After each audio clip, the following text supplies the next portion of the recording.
জানো তো বন্ধুগণ, যখন আমি মেয়ে থেকে মা হয়েছিলাম তখন আমার বোন থেকে বর ইচ অ্যান্ড এভরিওয়ান বলেছিল আমি প্রচুর মোটা হয়ে গেছি, আমার ফিগারের কোনো গঠনই নেই, আমি নাকি আর জিন্স টপ পরে রাস্তায় বেরোতে পারবো না।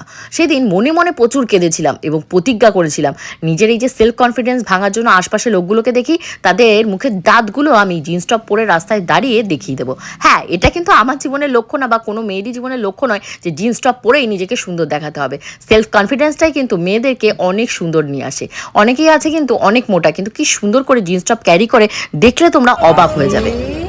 কি খাচ্ছো? মাজা খাচ্ছে। মাজা খাচ্ছে জল। ভালো খেতে মাজা? ভালো খেতে।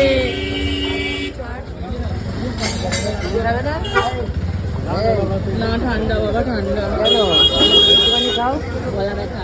তাই? তোর মাই তো মা খেয়ে নিল। মা চুরি করে খেয়ে নিল। খাই আমি একটু, খাই মা, খাই আমি একটু, খাই। ইস, একটু বলে সবটা খেয়ে নিল রে ও মাজা। মাকে খেতে দিই মা মাপবে, মাকে খেতে দিই মা মাপবে, তাই বলছে। ওর মা ওর কাছে ত্রাস হয়ে গেছে। মোটেও নয়, মোটেও নয়। আমি আর একবার খাই। খেয়ে নিল, খেয়ে নিল, খেয়ে নিল। তুই কেন ওর মাজা খেয়ে নিচ্ছিস? ভালো লাগছে।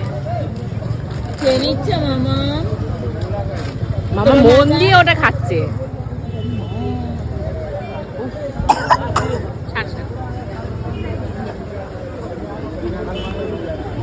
তাড়াতাড়ি